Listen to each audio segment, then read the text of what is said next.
السلام عليكم ورحمة الله. ازيكم عاملين ايه؟ يا رب تكونوا بخير. النهاردة هنملح اللفت لان طبعا ده الموسم بتاع اللفت، واللفت دلوقتي موجود في السوق. انسب وقت لللفت في شهر 12 زي ما احنا دلوقتي كده. بيبقى مسكر وبيبقى كمان حلو طري، ماهوش شايخ من قلبه.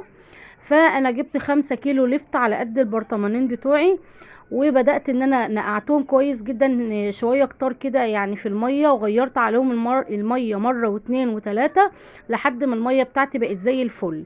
وبدات ان انا دلوقتي امسكه اقطعه كده زي ما انتم شايفين تقطيعه صغيره، لان طبعا انا عايزاه يستوي بسرعه.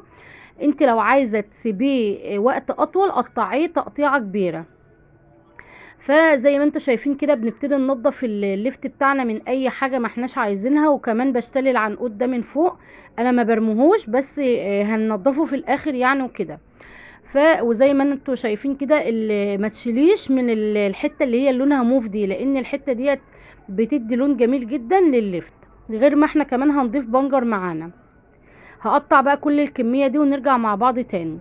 بسم الله ما شاء الله، قطعت الكمية بتاعت اللفت كلها بالشكل ده، وكمان العناقيد زي ما قلت لكم غسلتها ونقعتها كويس قوي، لان بتبقى فيها طينة وكده.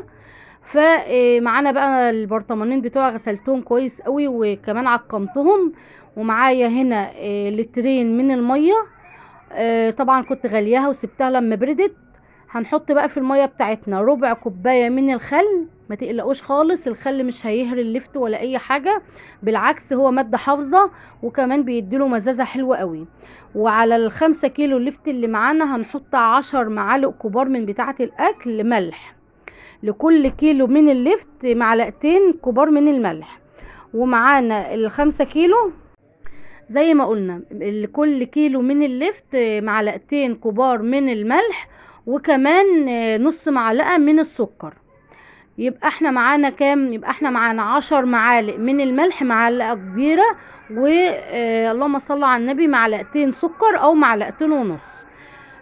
ومعايا البنجرايه بتاعتي بالشكل ده كده، قطعتها شرايح وحطيتها في الميه، وهكمل كمان تقطيعها مع اللفت. هبتدي دلوقتي ان انا احط اللفت بتاعي في البرطمان، ولازم تضغطي البرطمان كويس قوي، ما تسيبيش فيه فراغات. يعني اضغطي كده بايدك اللفت، نزليه لتحت كويس قوي علشان الميه تبقى عايمه على وش البرطمان. آه، طبعا ظبطنا الملح بتاعنا وظبطنا كل حاجة، وهنبتدي دلوقتي نملي البرطمان كويس قوي، وهنحط المية بتاعتنا اهو بالشكل ده كده. بحط البنجر كمان من فوق علشان ما يبقاش ابيض من فوق، ويبقى كله اخد لون واحد. هبتدي بقى دلوقتي اصب المية بتاعتي زي ما قلت لكم، لازم تكون المية عايمة على وش البرطمان. آه بالشكل ده كده.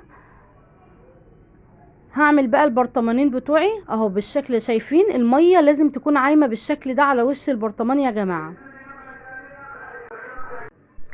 بالشكل ده كده هنغطي بقى البرطمان بتاعنا كويس قوي. دي كمان كده عملنا البرطمان التاني، ودي كانت طريقة اللفت. يا رب ان شاء الله تعجبكم، وهنسيبه 7 ايام ونبتدي ناكل منه.